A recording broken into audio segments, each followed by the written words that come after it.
Hello and welcome to another episode of the Couch Coaches podcast, where we talk about everything going on in the sports. And we had this very long list of NFL topics to cover. And then Dame got traded to Milwaukee for a lot. There's a lot, obviously, with all these basketball moves. There's a lot, like the one big player, and then a whole bunch from the other player goes to one team and some to Phoenix, and we're all over the place. So with that being said, does it make a difference? Brother Bill, I'll start with you. Dame's, I mean, it's a huge name, two huge names. And you got Brook Lopez, you got a big team, you got a guy that can shoot threes. Are the Bucks the favorite now in the East? I would say by giving up Drew Holiday to get Dame Lillard, what they might get offensively with Dame, they give up defensively and with sheer hustle with Drew Holiday. He was a key part of that championship. So I don't know that they're the favorite. I still think that the East is, I still think it's a 3-team race. Just between the Heat. I would want to pencil in the Celtics, but I just don't know now that what's his name is gone. I'm drawing a blank from 2 years ago, which we saw last year. So my short answer is no. I wouldn't consider Milwaukee the front runner in the East just yet. Deacon Hill. Well, according to the experts, they're the front runner in the entire NBA. So I would definitely say that I would put them at a front runner in the East. What they give up, Lillard is not. He's not a great defender, but he can play defense. His defense ain't. You don't get a. He ain't just going to be Matador. He plays defense, and he definitely scores. His offense is there, and him and Giannis together on offense. That's going to be really powerful. So I don't know about them, the favorite in the entire NBA, but I would definitely put them at top in the East now. So, yeah. Go ahead. No, I was going to say in Portland, though, the haul that they got on them trades, that was crazy as heck. Yeah. But yeah, go ahead. I think in the long run, Portland is going to benefit more from this trade than Milwaukee. Yes, I agree with that. And one thing I heard is that Portland's already trying to, they're going to deal Holiday. And I don't, and we were going back and forth with this on text a little bit earlier today, but just that whole idea of the matching salaries. But if the team that traded for Holiday doesn't even want him, and he would be extremely beneficial to be on the Bucks, it sucks that it's a situation where it's like, oh, we have to match the numbers in order to make this this trade go through. And then they're going to get a guy that will end up in LA, or he'll end up in Miami, or, it'll be something like that. And not even on Portland or Golden State. Go ahead. Yeah, well, I think the reason they're trying to get rid of him because he only has 1 year left on his deal. Mm-hmm. And Lillard has 3 years left. So Milwaukee's going to get Lillard for 3 years. And if I was Portland, I would try to entertain that at least. You're going to have him for 1 year, and he's probably going to want to get out of there. So if I can just do a trade right now and get something for him or get some value out of him, I think they're just looking at that. But the main sticking point is that he only has 1 year left on his deal, and I don't think he want to hang around in Portland for much longer than that. Yeah, there's no more Targets up there now. They closed all of the Targets. No place to shop. Brother Bill, what were you going to say? No, nothing. No, nothing. Yeah, I can see the balance of, the offense and the defense. And is Dame going to be a little healthier now that he's on a team that he is maybe happier with? And this hopefully kind of quells the whole thing with Antetokounmpo, with him saying, if you guys are serious, get me a dude. But God, basketball is just there's so few players on the team that you have these superstars and they sign these massive contracts and then don't want to be there anymore. But then you lose all the assets of the team that you want to go to by swapping these massive players out. And it's like the Carmelo thing with New York. He went to New York. He was sitting in a big house by himself. It's like, just don't sign the contract and then just go and then go to the team you want to go to and you make all the money you want. I mean, the NFL with like Peyton Manning and Tom Brady, just wait till the end of the contract and then go, and don't sign the contract if you're going to be over it in a year and want to get out. It's frustrating. I think like in the case of Lillard, though, he's been more than loyal. Look how long he stayed in Portland. 100%. 100%. He's done all he could there. I don't blame him for, you're getting older. He wants to try to get a ring. So yeah, you got to do that. Giannis has been loyal, to Milwaukee. They won Absolutely. a championship there, and he's been there. So you got to reload. Everybody else is reloading. You have to. Yeah. So I happened to be in my car listening to KMBR when right when the trade happened, and when you were Brother Bill, when you brought up Golden State, that was immediately what they were talking about. Ship Chris Paul up there and get Jamal Payton.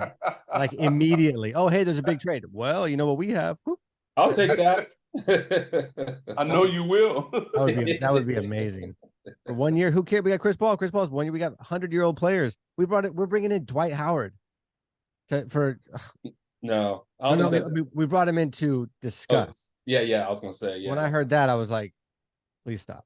Please do not be that desperate for size. We're gonna go get Dwight Howard, who's playing like in Taiwan or something last year. Let's tone it down a little bit. I talked to a couple of you guys fans, though. They're happy about that. They really think Howard is going to help you guys out. So, are we going in a time machine and getting We might as well get a Donald Foyle and get him out of retirement. That's the case. Yeah. No. Look at Shaq. Shaq's in shape now. Yeah.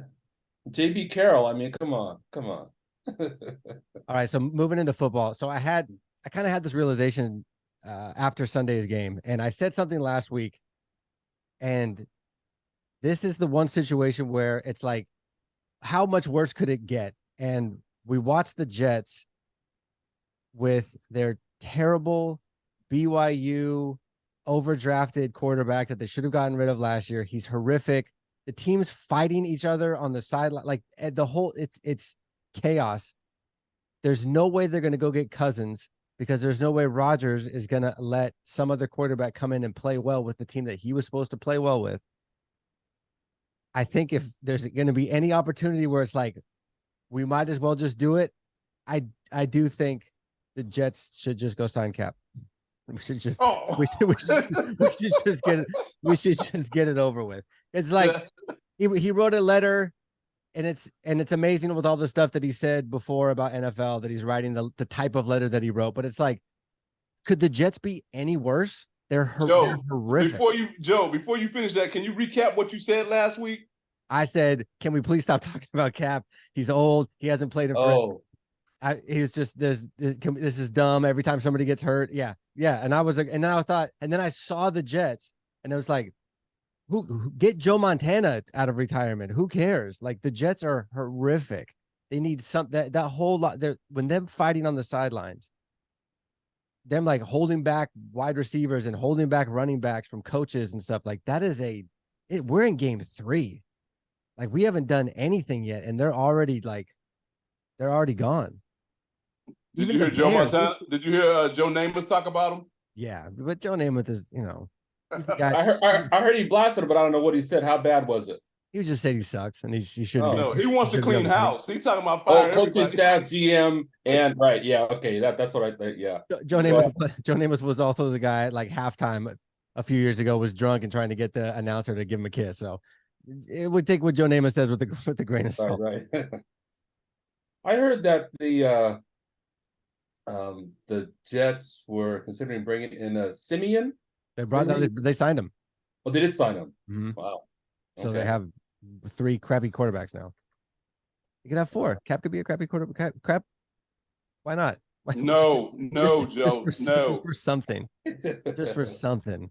You made sense last week, Joe. Yeah, but I don't care about the Jets, so it's okay for them to sign Cap and just at least it would keep the distraction away from the people fighting on the sidelines. They might be beating him up. They could.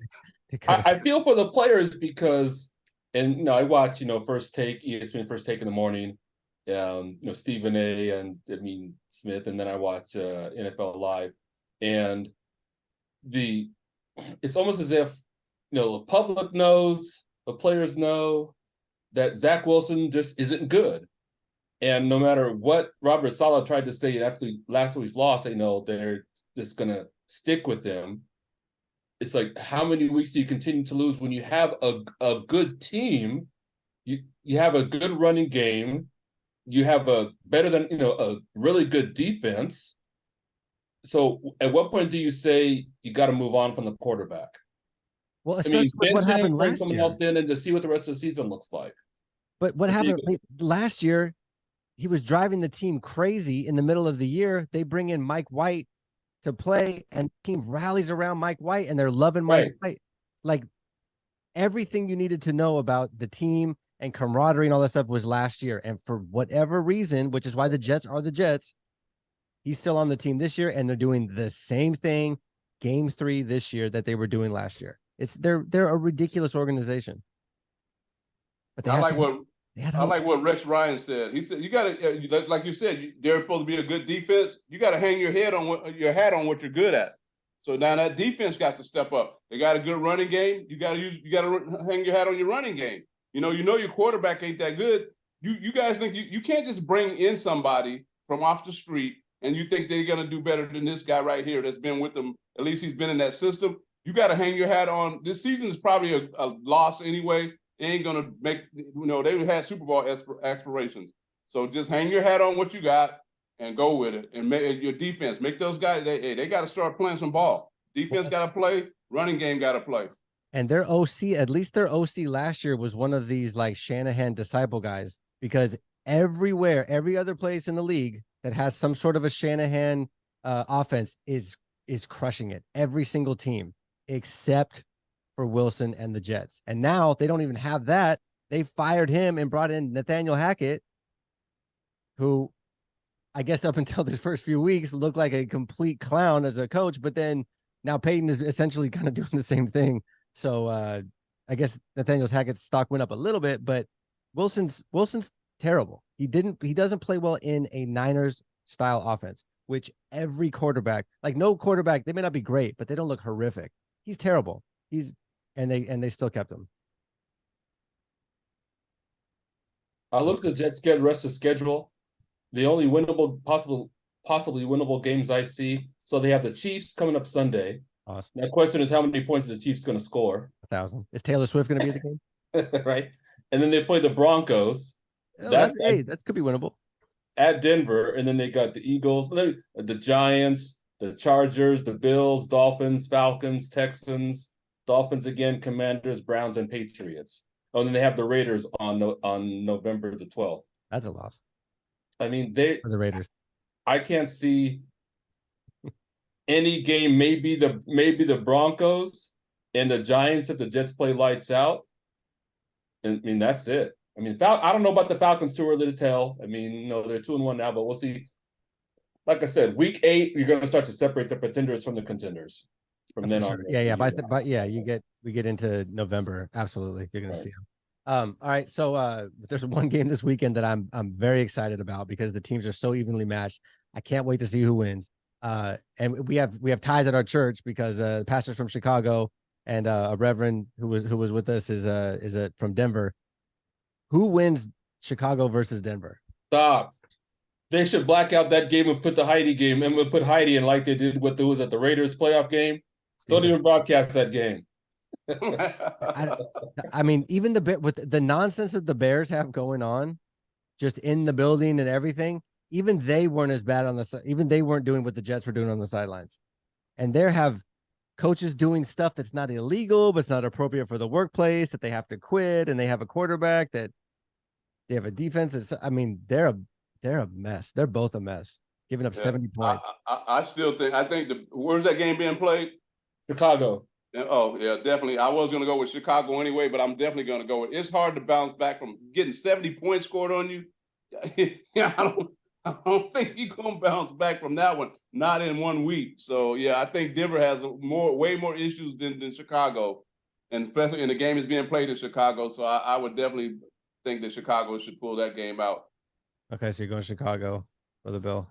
It could be 6-3 Chicago. I mean, I just feel like that's going to be a painful game to watch.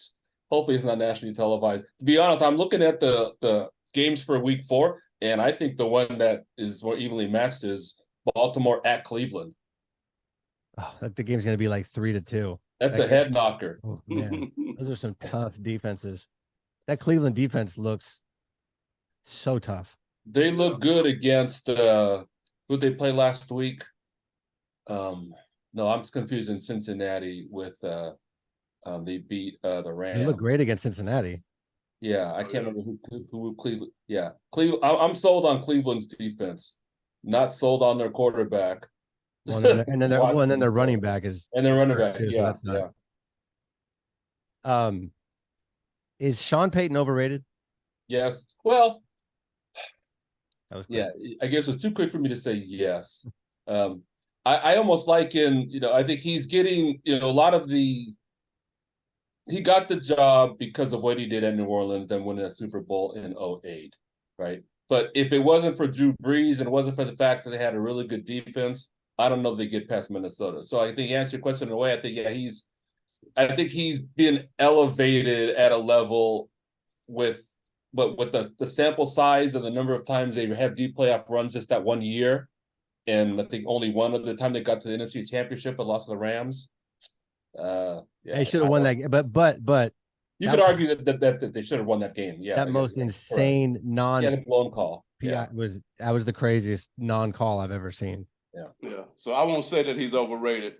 When you step into a situation that he's in right now, you can't change it overnight. Right. Even though you can come in there boasting like he did and criticizing the other coach and all that stuff, you stuck with what they say. You got to dance with who you brought, to the dance. So he's dancing with what he has there, and see what he does next year. I think his quarterback situation is probably done. Probably got to move on from Russell Wilson, and then he got to make a few changes. I'll give him another year, and then in his third year there, we'll see where what he's doing.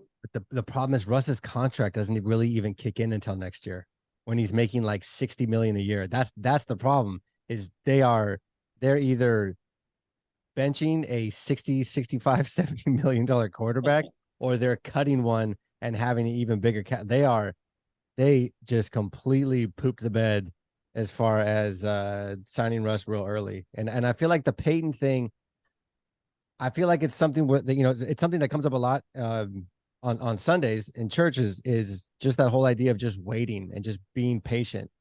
And I feel like Payton, if he had just held out one more year, the likelihood of him getting the San Diego job would have been exponentially better. And instead, he gets this like kind of dumpster fire thing. And people thought Nathaniel Hackett was such a bum that, oh, of course, he's terrible. He's a bum. Look, he couldn't do anything with Russell Wilson. And now he's like, well, I'm going to get paid a ton and I'll go take this. Forget waiting for San Diego.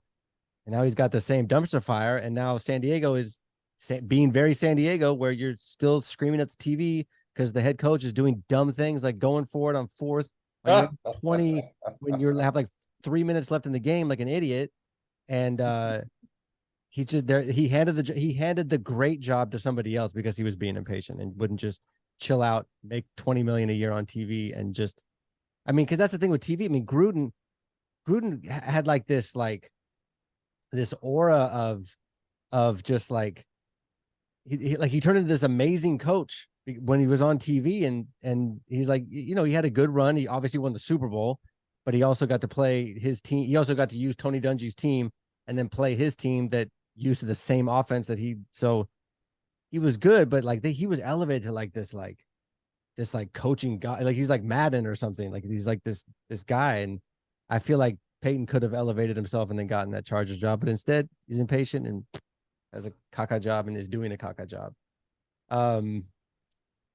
A stat I loved, and I brought this up to Pastor Jasmine today because I love the stat so much, is the Dallas Cowboys last year with Kellen Moore, number one offense in the red zone this year without Kellen Moore, 27th offense in the red zone. And with that game coming up for us, I love it. I know they brought it up to McCarthy, and he said that they had a lot more red zone. They've been in the red zone a lot more this year, and he'd rather have that than the higher percentage. But what do you guys think of Dallas so far? Dallas's offense, I guess, this year. McCarthy said he'd rather be in the red zone more often this season than last year. Yeah. So here's the problem with that, though. And to me, red zone efficiency, what it doesn't say is for the teams that are getting in the end zone from outside the red zone. See, so that stat is missing. True. So if you're talking about red zone efficiency, if you're in the red zone, let's say 6 times, and you're 500, you could argue, well, is that really that great win if you can put up points from outside the 20? The issue with the Cowboys is one guy, and we've been saying it for 2 weeks. The team is going to only go as far as Dak Prescott goes. And if the quarterback, you make your bones in crunch time, and crunch time in any drive is in the red zone. I mean, that's because compressed field defenses have less to defend, and it could arguably be harder to run. So the quarterback's got to make the pay. I'm not saying that just to bash on Dak, but that's what it's going to come down to. And if you look at their schedule, defenses that they play, if they don't get the red zone inefficiency fixed soon, they're looking at wild card right off the bat, because I don't see any signs of Philly, barring injury, taking a step back. Well, you said last year they were ranked number 1 in the red zone, and they had Zach last year. Who was the one person that they don't have that was in that red zone last year? Zeke. Ezekiel Elliott. That's what they're missing in that red zone. You got to be, when you get down there, it's about heart, especially in that running back position. And you got to have a running back that I'm going to get you 2 yards. I don't care if there's a hole or not. You're going to get you 2 yards. So, and I think that's what Zeke at this point, that's why I was saying they should have kept him, because he's not that breakaway runner no more or anything like that. But he still had that. He's going to get you 2 or 3 yards. Yeah, he transitioned to a total short yardage guy for sure. But are we saying that Zeke is a better running back in the red zone than Tony Pollard? Well, the stats are saying it. They not Zeke. Look how many touchdowns did Zeke pull that up? How many red zone touchdowns did Zeke have last year? But how many plays are they calling for Pollard in the red zone? What's that? I would argue that the issue is when they get down the red zone, they aren't giving Pollard the same. I'd have to look at their drives to see whether or not Pollard's getting those same touches in the red zone that Zeke was getting when Zeke was there. And that might be why you think he's not getting the same amount of touches, because he's not that power runner that Zeke was in the red zone. Believe me, if he could get through there the way Zeke was, they would be giving him those touches down there. He's not. He had 12. 12 touches? 12 touchdowns. Oh, I meant just touches as period. Yeah, no, I don't know. Okay. Well, no, but I'm saying that's why he had more touches, because he's more efficient in trying to get those short yardage. Okay. Well, they got Belichick and the Patriots on Sunday. They should win that game. If they can't beat New England and what's his name? McCorkle. Who's the quarterback? McCorkle. Daniel Jones. No, Mac. Oh, Mac, rather. I'm sorry. What's his name? Mac Jones. Mac Jones. I'm sorry. McCorkle. Yeah, they can't.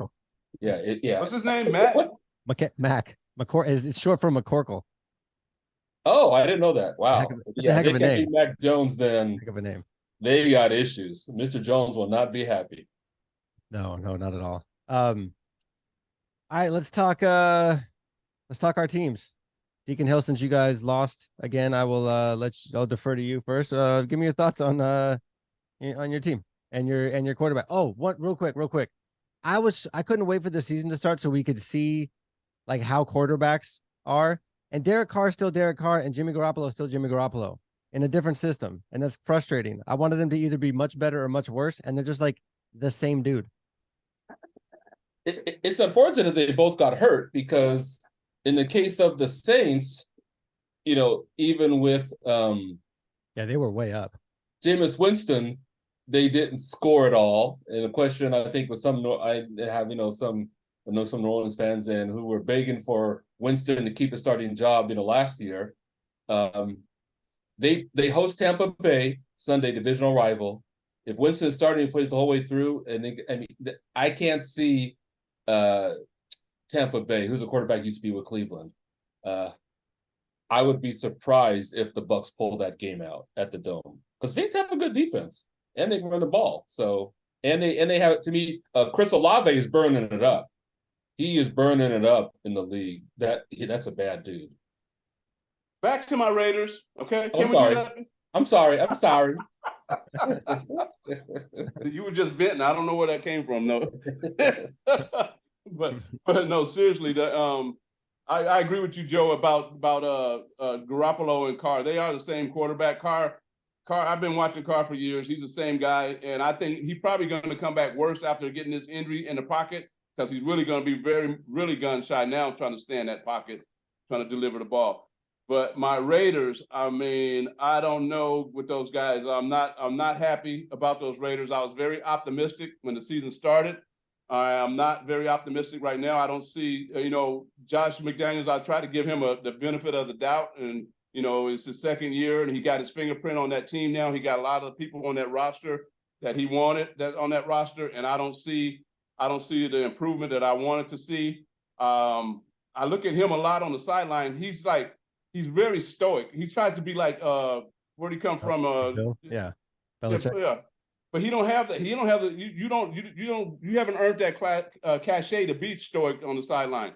I like my coaches. I like them fired up and going up and down and yelling and all of that stuff, trying to get that. The team plays the way the coaches. They take the trade of the coach, and the coach is just sitting there nonchalant. They don't play with no urgency. Never.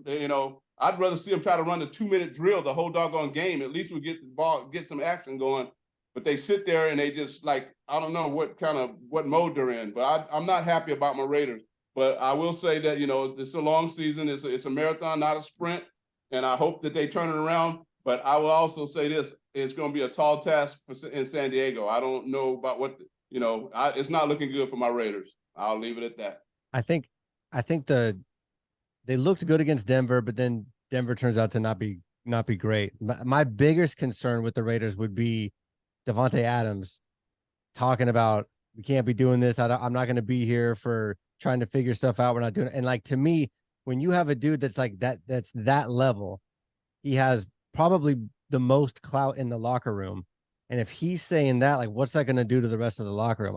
When I heard that, I'm like, but the locker room was already there, though. What you can't do? It can't be no worse. But him being public and stuff I'm sure they say all kinds of stuff behind closed doors, but for him to be out in the media saying it, and I know he's frustrated, but it's just, that's a tough one.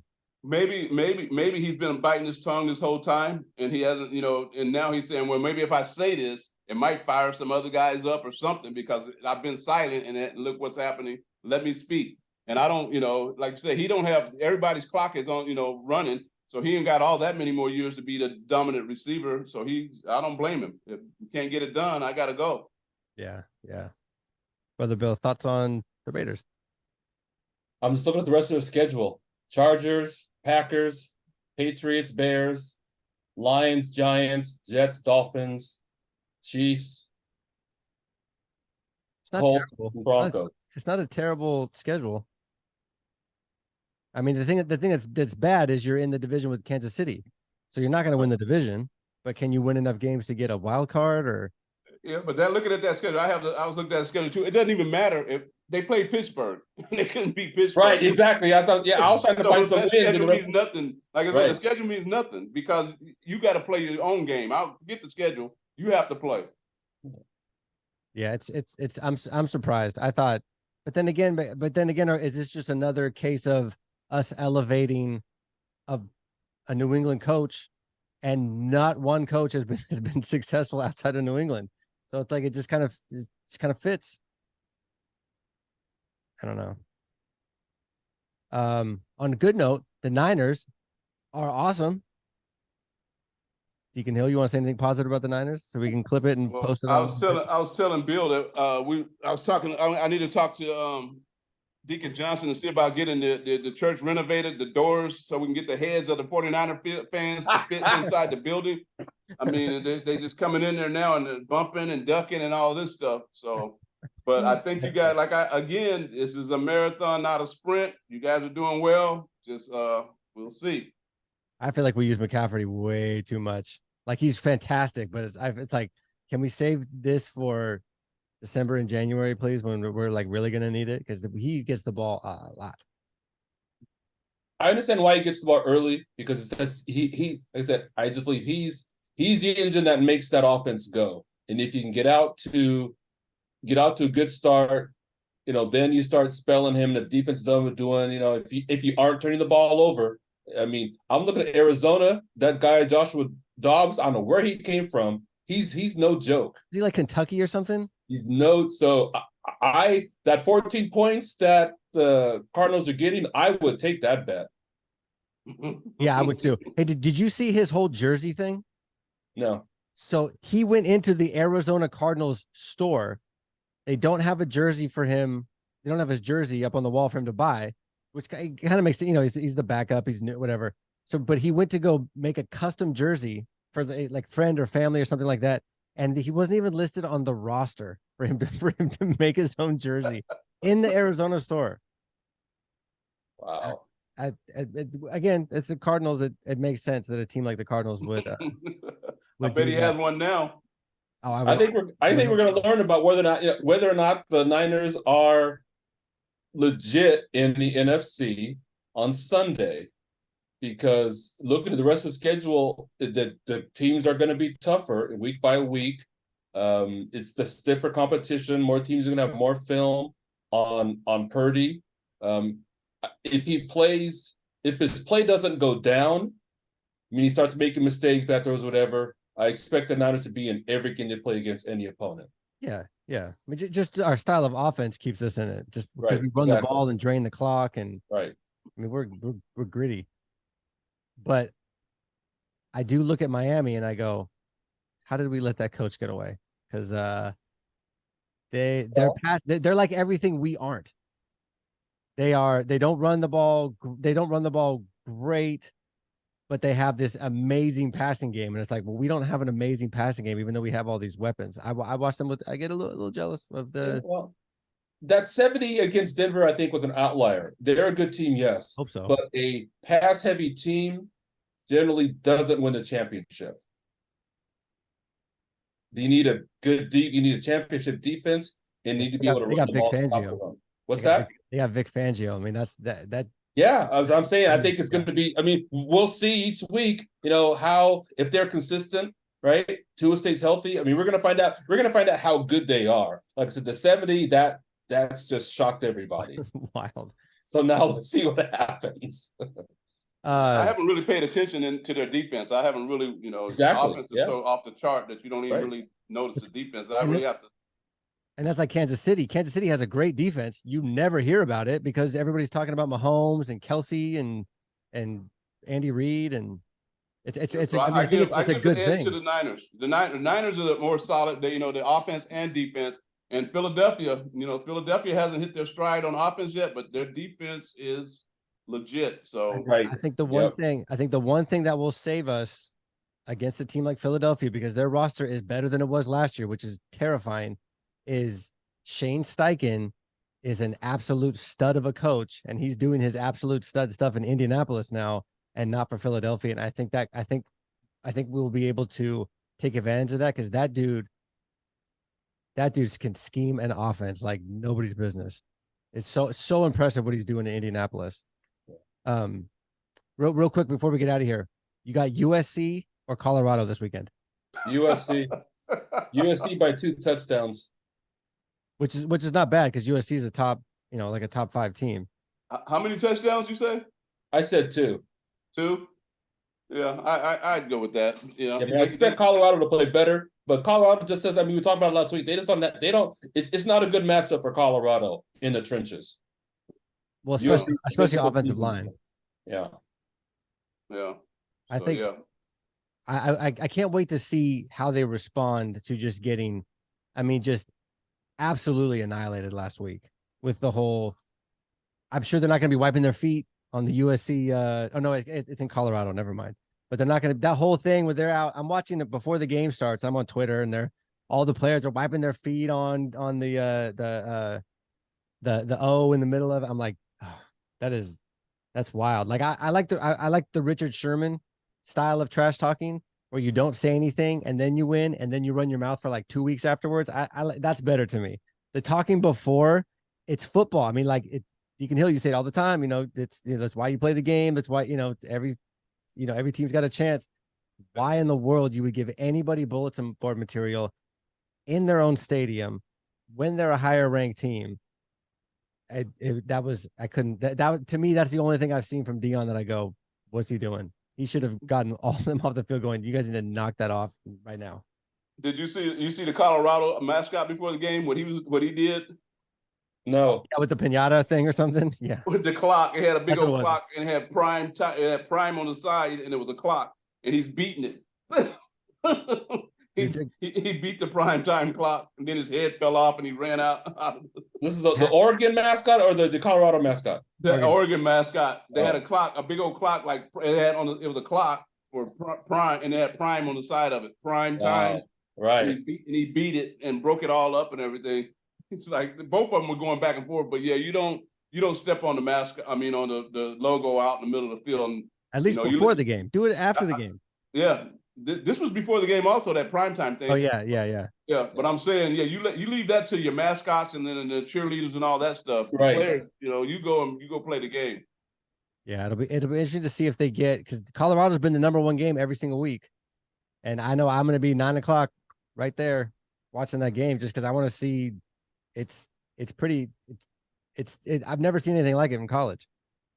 It's just hype. Everybody loves the hype. You know that. Everybody. Yeah, well, and up until last week. week, it's been good. Like, it's been quality football. So you're watching like, wow, like you're just going, how in the world did he do this? And then last week, it's like, oh, okay, that's more what we were expecting. But exciting games this weekend. Started up again tomorrow. Thank you guys very much, and we will talk to you all next week. Who wins tomorrow? Ooh, who's playing tomorrow? Lions and Packers Lions. at Lambeau. Ooh. At Lambeau. I'll go Lions. Yeah, I'll go Lions. They I got think Lions are a better team. I cannot believe that the Saints let the Packers off the hook Sunday. Could not believe that. Yeah. We'll see. Derek. Yeah.